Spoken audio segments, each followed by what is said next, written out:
विश्वन्दर्पणदृश्यमाननगरीतुल्यं निजान्तर्गतं पश्यन्नात्मनि मायया बहिरिवोद्भूतं यथा निद्रया यः साक्षात् कुरुते प्रबोधसमये स्वात्मानमेवाद्वयं तस्मै श्रीगुरुमूर्तये नम इदं श्रीदक्षिणामूर्तये।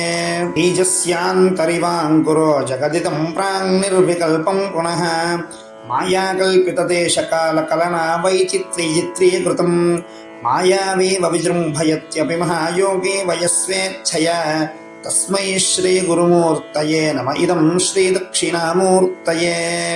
यस्यैव स्फुरणं सदात्मकमसत्कल्पार्थकं भासते साक्षात् तत्त्वमसीति वेदवचसा यो बोधयत्याश्रितान् यः साक्षात्करणाद्भवेन्न पुनरावृत्तिर्भवाम्भोनिधौ तस्मै श्रीगुरुमूर्तये नम इदं श्रीदक्षिणामूर्तये। नानाच्छिद्रघटोदरस्थितमहादीपप्रभाभास्वरं ज्ञानीयस्य तु चक्षुरादिकरणद्वारा बहिस्पन्दते जानामीति तमेव भान्तमनुभात्येतत्समस्तं जगत् तस्मै श्रीगुरुमूर्तये नम इदं श्रीदक्षिणामूर्तये। देहं प्राणमुपेन्द्रियाण्यपि चलां बुद्धिं च शून्यं विदुः स्त्रीबालान्धयडोपमास्त्वहमिति भ्रान्ताभृशं वादिनः मायाशक्तिविलासकल्पितमहाव्यामोहसंहारिणे तस्मै श्रीगुरुमूर्तये नम इदं श्रीदक्षिणामूर्तये। राहुग्रस्तदिवाकरेन्दुसदृशो माया समाच्छादनात् सन्मात्रः करणोपसंहरणतो योऽभूत् सुषुप्तः पुमान् प्रागस्वाप्समिति प्रबोधसमये यः प्रत्यभिज्ञायते तस्मै श्रीगुरुमूर्तये नम इदं श्रीदक्षिणामूर्तये।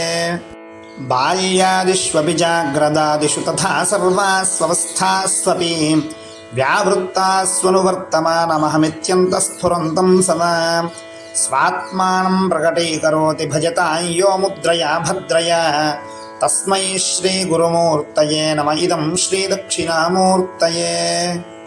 विश्वं पश्यति कार्यकारणतया स्वस्वामि सम्बन्धतः शिष्याचार्यतया तथैव पितृपुत्राध्यात्मना भेदतः स्वप्ने जागृति वा य एष पुरुषो माया परिभ्रामितः तस्मै श्रीगुरुमूर्तये नम इदं श्रीदक्षिणामूर्तये।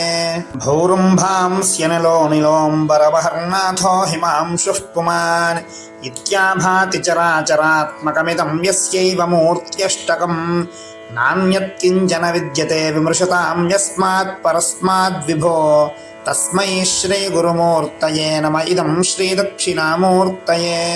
सर्वात्मत्वमिति स्फुटीकृतमिदं यस्मादमुष्मिंस्तवे तेनास्य श्रवणात् तदर्थमननाध्यानाच्च सङ्कीर्तनात् सर्वात्मत्वमहाविभूतिसहितं स्यादीश्वरत्वं स्वतः सिद्ध्येतत्पुनरष्टधा परिणतं चैश्वर्यमव्याहतम् इति श्रीमच्छङ्कराचार्यकृतविरचितं दक्षिणामूर्तिस्तोत्रं సంపూర్ణం। మా కంటెంట్ మీకు నచ్చితే తప్పక లైక్ చేయండి, షేర్ చేయండి, సబ్స్క్రైబ్ చేసి మమ్మల్ని ఆదరించండి.